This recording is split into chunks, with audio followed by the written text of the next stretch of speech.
Hi, and welcome back. We're at Hoopsville courtside here at the Salem Civic Center, where Wisconsin-Whitewater has advanced. They've defeated Illinois Wesleyan by the score of 71-63. I'm Pat Coleman. I'm joined by Gary Gresh, the head coach at St. Norbert College, and Mike DeWitt, head coach at Ohio Wesleyan University. They're going to help us break down this game, a game in which it really looked like, guys, Wisconsin-Whitewater pulled out to that 13-point lead midway through the second half. And then IW came back, cut it down to 7, eventually made it a one-possession game, and then it was, in the end, Wisconsin-Whitewater salting it away. I'm going to start with Gary because you played both of these teams over the course of the season. Yeah.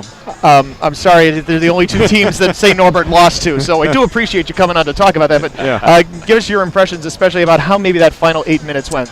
Well, I thought Whitewater was getting to the basket and drawing a lot of fouls. They're very hard to play against because they almost force you to make a call if you're officiating. So I thought when Illinois Wesleyan went to their zone, their little 3-2 zone, Whitewater stood around a little bit, and it really they got some stops. It took away Whitewater's aggressiveness, and it got Wesleyan back in the game. KJ Evans with 30 points. How did he compare today to what you guys saw in December? Well, he's a tough matchup. He's so athletic, so strong. He can get to the basket almost at will. And then if he's making his jump shots and a couple three-pointers like he did tonight, he is a tough cover. Early in the year, I don't think he was shooting it. We played him the second game of the season early on. I don't think he was shooting it from the perimeter as nearly as well as he did tonight. Evans finishing with 30 points, 10 of 19 shooting, 9 of 10 from the foul line. Mike, your impressions of the game. I thought Wisconsin-Whitewater's defense was tremendous, and we had a chance to see Illinois Wesleyan in the opening pod along with St. Norbert and Webster. And Illinois Wesleyan knocked down a lot of shots and was very comfortable, especially playing against Webster. In this game, Whitewater took away their comfortableness, for lack of a better word, and Illinois Wesleyan, I thought, was rushing shots a little bit, wasn't quite as comfortable, and missed the open ones that they got, and they had some open shots to get themselves back in the game, and I'm sure they're going to be kicking themselves for those shots that they missed. Mike, as the national committee chair last year and then, still following the national scene this year, did this game measure up to the kind of expectations you had for it coming in? I think it did. I think we've got 4 great teams here, and I was excited to come back to Salem and see these matchups, not just the Whitewater Wesleyan game, but also the Williams-Amherst game coming up. But I was excited to see the Illinois Wesleyan-Whitewater game because you knew it was going to be a contrast of styles, and obviously Whitewater's style won out tonight. Gary, obviously you guys saw Illinois Wesleyan very recently as well. What did you see that Whitewater did to them to help shut them down, and what did you see out of that today? Well, I think, like Mike said, that their ball pressure on the ball, I think Whitewater's got 3 guys that can guard their guy one-on-one and just lock him up and make it tough for them to make plays, where we struggled guarding Illinois Wesleyan in the second round. And I thought Whitewater's 3 perimeter defenders really, like Mike said, their ball pressure took them out of a lot of what they wanted to do offensively. Let me ask you, as a Midwest guy, we had 2 Midwestern teams here. We had officials from Texas, from Ohio, and from New York. What did you think about how the style of this game was called? Is that the style you would expect to see in your part of the country? The physicalness of the game makes it tough to officiate. Right. I mean, if you wanted to, and you called it by the letter of the law, you can almost call a foul every time down. Mm-hmm. I mean, in the post, it's very physical. I would like to see the players decide the game, and I thought the refs tried to mix it in a little bit. Like I said, it's a tough game to officiate. There's almost every time down, a foul can be called either way, either on the offense or on the defense. And I thought the refs did a good job, and ultimately the players decided the game. Whitewater, which improves to 28-4, was led, as I mentioned, by Evans with 30 points, Eric Bryson with 10, Alex Merg with 10. Mike, it really was in a lot of senses, especially for the first. I know at one point he had 23 of the first 51, I believe Evans had, and a lot of the supporting cast didn't necessarily get on the scoreboard. Yeah, he's obviously a good player, not having seen him before, but just having heard about him. He carried them and kept them in the game till some of the other guys were able to make some shots early in the second half to extend their lead. He's obviously a great player at both ends of the floor. He was fun to watch tonight.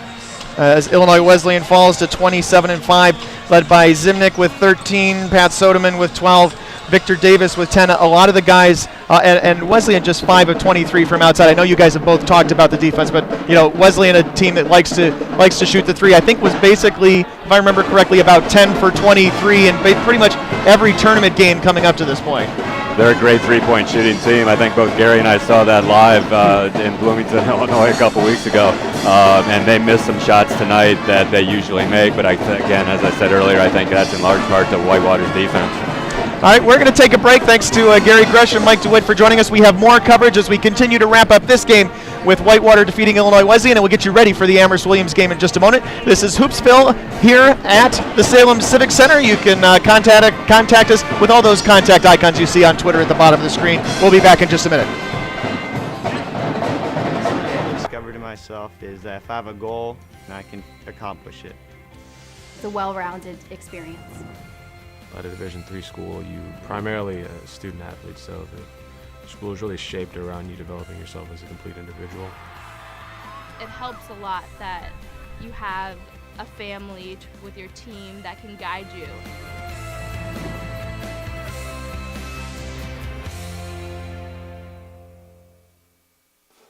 College basketball lives in Kansas City at the College Basketball Experience at Sprint Center.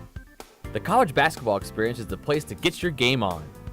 It's not a museum, it's an experience you won't forget. Discover the history of the game in the National Collegiate Basketball Hall of Fame, featuring the Gallery of Honor, Mentor Circle, and Honor Theater.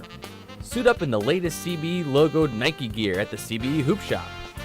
Elevate your game today and visit the house that college basketball built. We've got more schools than Division I, more fans than Division II, and more upsets than March Madness. There's 800 programs with over 11,000 games leading to 2 national championships. And we've been covering it all for over a decade. From Eastern to Occidental, from Puget Sound to Piedmont, from Southwestern to the University of New England, and from Hope to Calvin. Nobody covers Division III basketball like we do. We're at d3hoops.com at www.d3hoops.com. Every season starts with hope and a dream to play for the ultimate title, to become NCAA national champions. And you can experience it live at the 2014 NCAA Division III Men's Basketball Championship, March 21st and 22nd in Salem, Virginia, hosted by the Old Dominion Athletic Conference and the City of Salem. Affordable tickets now available. Visit ncaa.com/tickets today and make a date with champions. And we're back live courtside here at the Salem Civic Center, Hoopsville. Between the games, the post-game show for Whitewater as they defeated Illinois Wesleyan by the score of 71-63, and we will also get you ready for the Amherst-Williams game here, our second national semifinal, which tips off in a little over 21 minutes from now. I'm Pat Coleman. Dave McHugh, who's of course the Hoopsville host, he's producing for us at the moment. I'm joined by Dominic Pody of Ode Access. If you've been following it on d3hoops.com throughout the season, these guys, you and your cohort have been going around to all sorts of Old Dominion Athletic Conference venues. All over Virginia. Yeah, seen everything the ODAC has to offer. You were here for the conference tournament game and now back for the Final Four. And what's your take on the D3 Final Four? Well, I'll tell you what, it's a lot louder here than it was last 2 weeks ago. The ODAC tournament, it's a great atmosphere as well. But I was saying at the beginning of the game, we had there were competing offense and defense chants from the Illinois Wesleyan and UW fans that were really interesting. Lively atmosphere the whole time. Really, really interesting games. These are people who here in the city who have hosted this championship since now I forget, is it 96, 97? I'm not going to go find that on the board very easily, but they've been hosting this for quite a long time. 96 when Rowan won it, and they really know how to put on a show. They do, and the fans come out too. It was great to see these fans traveling so well. We've got fans from Wisconsin, fans from Illinois. The John Carroll Band is here. It's apparently the house band, which is very interesting. Yeah, people come out. It's a great time. What's your take on Division III basketball now, having seen pretty much a full season of it? I'll tell you what, I've enjoyed it. This was kind of an experiment we did this whole season, but I don't know that we're going to be traveling to each ODAC game or each school like we did last year. But I'll tell you what, certainly be following the teams because it's some great basketball. I mean, this last game we just saw back and forth the whole way. Looked like Whitewater was pulling away, and then Wesleyan pulled right back into it. It was great basketball. We have a game coming up next between two of the biggest arch rivals in Division III in Amherst and Williams, separated by 55 miles. You guys, in the course of covering the ODAC, saw another one of the Division III's great rivalries in Hampton-Sydney and Randolph-Macon. That we did, and that when we went out to Ashland we saw them. We saw Macon at home, and it was one of the loudest experiences of my life. And I've been to several games, Division I, Division III level, and professional games and all that. But I'm excited for this one. It already looks like people are starting to file in. Looks like it's going to be a good time. This stuff's pretty intense. I don't know if you know in fact, I can't think of, are any purple teams in the ODAC, Dave? I'm trying to remember anybody. No one that we know of. I don't think so. Now it'll be 5 years in a row that a purple team has won the men's basketball national championship. But of course, we know in football it's been umpteen thousand years in a row since 2003 that a purple team has won. So if you just so you know, if you ever want to see an ODAC team here, I think they may have to change their colors, and maybe that's why Illinois Wesleyan got bounced. I don't know. Maybe that's why an ODAC team didn't make the Final Four. Exactly. I don't know. You also saw the sectional round last week, and so what was your take on Williams? Actually, you know what? Sydney was out there. I was unfortunately in California. You're not you're not the same person? We're not. I'm not, unfortunately. I will say I was insanely jealous because that was apparently a great game they had with out there. And so, apparently Williams has had Amherst's number for a minute, so we'll see if it keeps going. So you can get Dominic and Sydney's posts on Twitter at ODACCESS or ODAC if you can figure out how to spell it like that. You can find their blog on the page at d3hoops.com. Look under the columns menu. And Dominic, thanks for joining us. Thanks for having me. All right, and we'll be back in just a minute with more from courtside here at Hoopsville at the Salem Civic Center. Something I discovered in myself is that if I have a goal, I can accomplish it. It's a well-rounded experience. At a Division III school, you primarily a student athlete, so the school is really shaped around you developing yourself as a complete individual. It helps a lot that you have a family with your team that can guide you.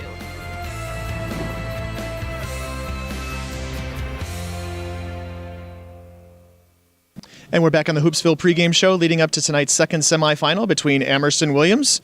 Those two names just roll off the tongue like they belong together. We're talking with Amherst coach Dave Hickson, who has brought his team back to Salem, the defending national champs, and facing a familiar foe. So what's it like to see your bitter, hated arch rival here in the national semifinals? Well, I wouldn't say bitter and hated. And arch rivals, they are arch rivals, but, it's less today than it used to be just because the NCAA has taken some of the punch out of it, and the NESCAC has taken some of the punch out of it.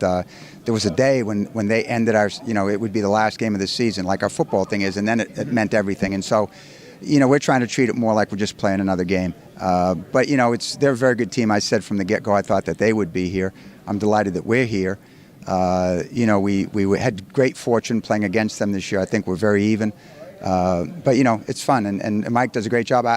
Because I like this to be a national tournament, I'd rather play somebody else first. But there you go. This is where we are, and we'll do what we have to do. Is there anything that you guys don't know about each other, and do you guys have any extra wrinkles with a week of practice to throw at them? Yeah, I think we both do a little something. And Mike always says, one of the great things that I enjoy about, and Mike says it about me, is that I really enjoy, twisting something and turning something. We watch film and how they guided something, and then we try to move the chessboard in another direction, and that's coaching for me, and I've always loved that piece of it. And so we got a couple little things that we're going to do a little bit different, but for the most part, we got to make baskets, and we got to stop them from making baskets. For those who haven't seen your team since last national championship game, bunch of different pieces. Obviously, Aaron Toomey is the quarterback, the guy who's been the solid guy, 2,000-point scorer now. But you guys have an outstanding freshman in David George. Tell us how he's come along this year. Well, it's a funny thing about David George because, David was backing up Ben Pollock. And, Ben played a significant piece in our championship run last year as a freshman and backing up Pete Kessler. And but anyway, so Ben is starting. Ben gets hurt. He's in and out. David's off and on. And David was doing okay. And then Ben did his ACL. Of course, he's out for the season. And David just grew from that moment on with that responsibility, which is a little counter to what you think a freshman would do.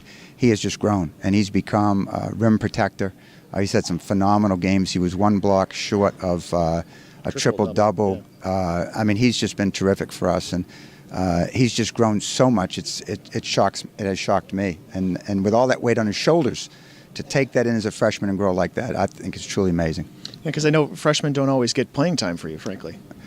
Right, and everybody always laughs about that. And I talked to our other freshmen and said, guys, if you just play a little bit better, you'll get time. Trust me.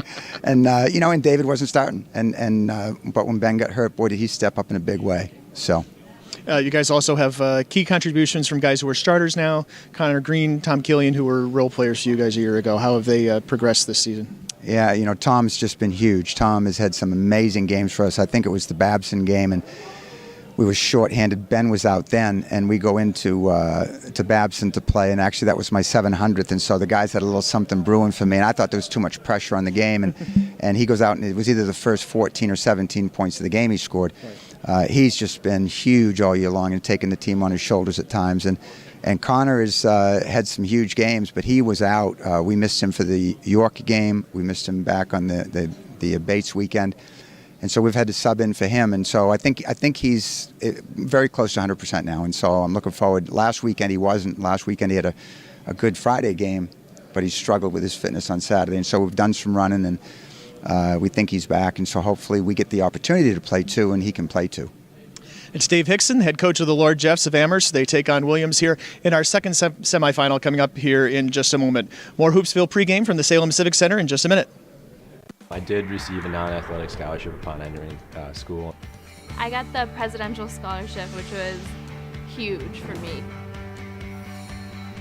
I think there's more opportunities for academic scholarships in Division III. I did receive academic scholarships.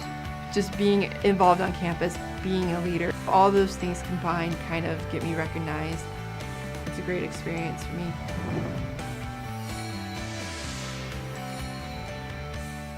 And we're back here on the Hoopsville pregame show leading up to tonight's second semifinal between Amherst and Williams. And we're joined by Williams head coach Mike Mayer. And first of all, Coach, I don't know, maybe this storyline's been played a little bit, but I understand there's a rivalry, and I understand that they've had your number a little bit of late.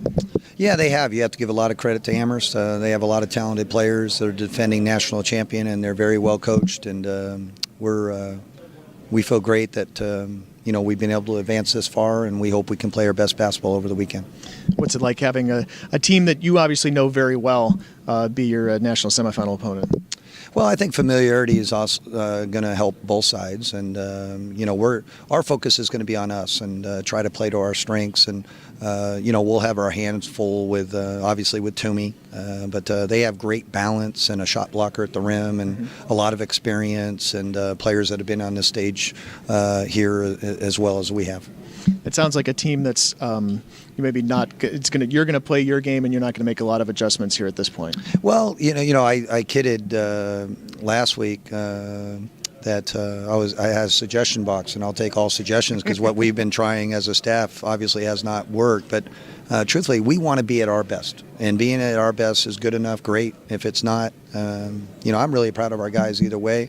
We're making subtle adjustments, but they've dominated our league the last 3 years, and only one team in our league has beaten them the last 3 years, and so a lot is made about us not having beaten them, but they're beating everybody else too. And we feel very good about how we're playing right now.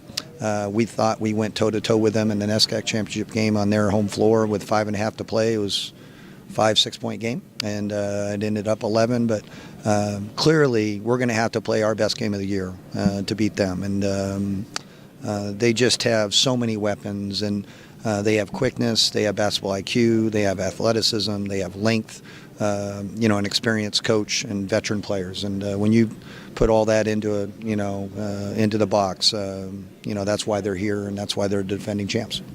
Obviously a lot of the names for you guys are familiar from previous years. I'd say, people who haven't seen Michael Mayer recently will see something completely different out of him this weekend that they might have seen a couple years ago. But I really want to talk about the freshman, Duncan Robinson. Tell us about this guy. Well, I've said it many times. I think Duncan's the most talented recruit that we've landed in my tenure. I think he's one of the better players ever to put on a Williams uniform. That's saying a lot, particularly about a first year. Yeah. He's absolutely fabulous. He can score in a variety of ways. His defense is getting better. He has a high basketball IQ. I think his best years are ahead of him, which is really scary. If he'll ever be more aggressive and take more shots, Duncan thinks that's selfish, but that's how we're going to win, is if we can get more shots for Mike Mayer, Taylor Epley, and Duncan Robinson. And those are our three guys that are our go-to guys, but we have great balance as well, Pat. We have many other players that are capable of getting double digits or more, and balance has been our theme all year long. It's Mike Maker, head coach of the Ephs of Williams College. They take on Amherst in our second national semifinal coming up in just a minute. We'll be back with more of the Hoopsville pregame show from the Salem Civic Center after this. Division III allows you to give yourself to other things. Having that free time allows me to pursue the things that I want to pursue. Division III in athletics affords students the opportunity to, engage in the other interests in their campus and in their lives outside of that sport. It allows you to just be able to do everything you want to do. I wouldn't change it for the world.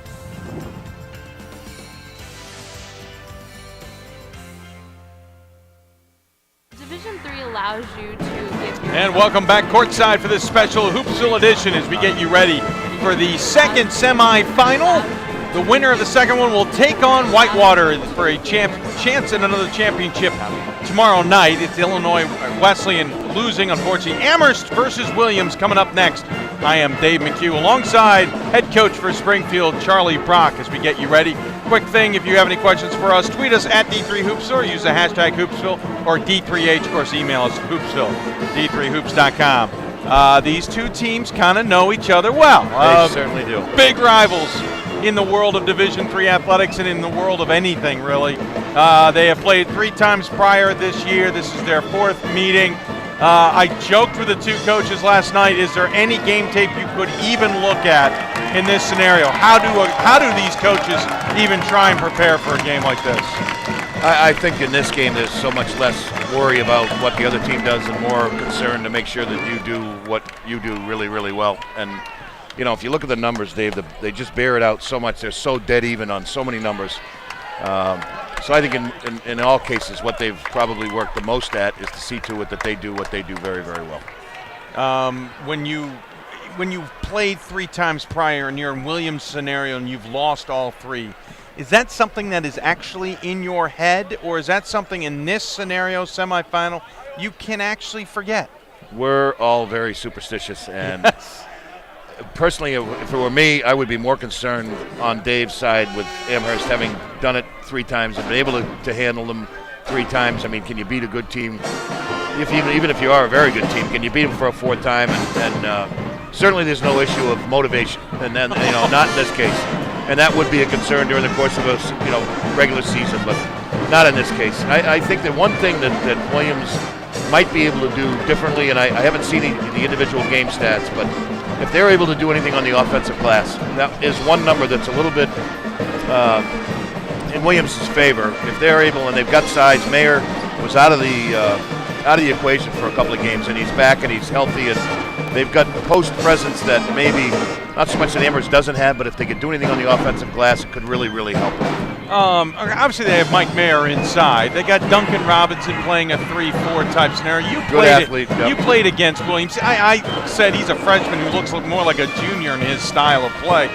What else do they have for weapons? Have they gotten deeper as the season has gotten along, or have they always been that deep? No, they've been deep in their experience.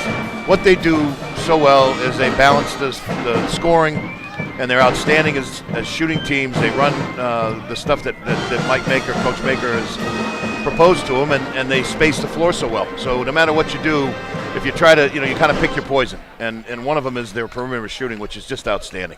Of course, Amherst, one guy, Aaron Toomey, but they've got other weapons. Yeah, he's kind of an enigma, and I don't mean that he is an unknown, but you don't know what he's going to do. You don't know what he's going to do, and he's always there when they need him. And he really, really does great things. Not good things, great things when he's most needed to. And that's, he's always going to be in the 18 to 25 point range, but every now and then there's a little lull for Amherst, and all of a sudden there's Toomey, and he's drilling a 3, or he's found somebody open, or he's penetrated and made the defense react and kicked. Just something that he's a great leader, he's a great player, and he's a great teammate. when you're a coach who's been in coaching as long as yourself or Dave Hickson, even Mike Maker, granted head coach for 5 years, has a rich head coaching pedigree on top of that. When you're playing a team for a fourth time or a ninth time in 3 years, is there really anything you can add for a wrinkle or turn or change that the other team is going to be either not ready for or that you can even think up in a matter of a week? Only if they feel that they found something that they didn't capitalize on earlier and feel that they can use that to help them, tonight. And in Amherst's case, they won all 3 games. There's not much they can do that would be any better. It would be more Williams seeing if there's anything that they could do better that would be able to get them over the hump and be able to beat Amherst. And Amherst is a great team. Is that necessarily a defensive thing you try and do? Not offensive, necessarily. or just Could be either one. Yeah. Could be either one. I don't know if one of the things I found very interesting, and we played Mary Washington. Williams was able to go to Virginia, tough trip, go all the way down there, win 2 games against what I consider to be an outstanding Mary Washington team, and he played zone. And that's a team that made 50% of their shots are threes, and they're making 40% of them. That team shot 7 for 45 threes against them, and they won the game. Does he think he can go out and play a little zone against Amherst, and maybe after a long season and legs are getting a little tired, maybe he can do something with it? I don't know. And with a Toomey player, do you try and shut him down, or you just let him be and shut everybody else down? Well, you can't shut him down. You've got to contain him, and you've really got to be on your toes to kind of get a feel for when it is that he's going to take that spurt, because he's going to do something somewhere along the line when they need it. And quickly, do you shut down Mayer, or is it the same scenario, just contain him? Same. You're picking your poison, so they've got to do the best they can to I don't think they can double Mayer. I don't think they can afford to. They're too good a shooting team. So they're going to have to show and get out, and change up the lanes and how they're defending them in the post. Well, I appreciate you coming on and giving us your take. He is Charlie Brock, head coach for Springfield. We're going to take a very quick break. When we come back, Pat and Coleman and I will wrap up our coverage here ahead of this game. You're listening to Hoopsville, courtside at the Salem Civic Center ahead of Amherst versus Williams, right here on D3Hoops.com and Hoopsville.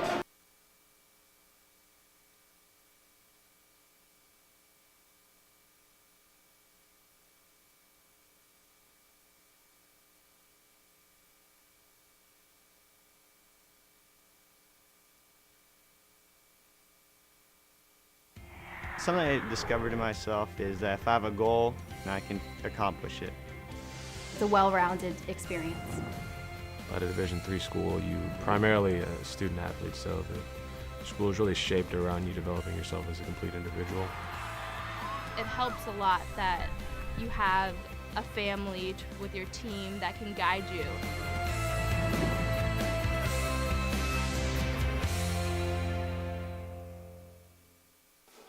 College basketball lives in Kansas City at the College Basketball Experience at Sprint Center. The College Basketball Experience is the place to get your game on. It's not a museum, it's an experience you won't forget. Discover the history of the game in the National Collegiate Basketball Hall of Fame, featuring the Gallery of Honor, Mentor Circle, and Honor Theater. Suit up in the latest CBE logoed Nike gear at the CBE Hoop Shop. Elevate your game today and visit the house that college basketball built. We've got more. And welcome back. Hoopsville courtside as we get you ready. We got about a minute left before we will sign off here as we get you ready for Amherst versus Williams again. As Coach Charlie Brock pointed out, team, if you look at the numbers, pretty darn even. Nobody has that big a difference. The two teams both score 84.5 points. Both teams give up about 70-71. Both teams have an even rebounding margin. The numbers literally don't tell you a thing between these two teams and their big rivals. Pat, quickly, when you look at this game, 4th time this season, 9th time in the last 3 years, what do you make of it? I think we see something a little bit different. I mean, even though Williams has lost all these games by 11, 12, and 11, but they have not been blowouts. No, they've been close. They've all been close games. They've been worthy of this great rivalry. I think we'll see another one. I think we'll see a close game, and I think that, even though Amherst has won 3 in a row, there's a 50-50 chance. This is a complete toss-up. I think the purple team from Massachusetts, I'll take them. Okay, purple team will work, and I think it'll be a purple team against a purple team for the championship. You're probably right. Williams, again, coming in, trying to get off the snide, and, of course, Amherst trying to keep their hopes alive of repeating for national defending champs. Of course, we haven't had back-to-back champions since 2009. We'll find out when we bring back post-game coverage here on our Hoopsville Courtside program right here in Salem right after this game. game. You've been listening to Hoopsville Courtside, presented by D3Hoops.com and the National Association of Basketball Coaches. We'll be back post-game after this.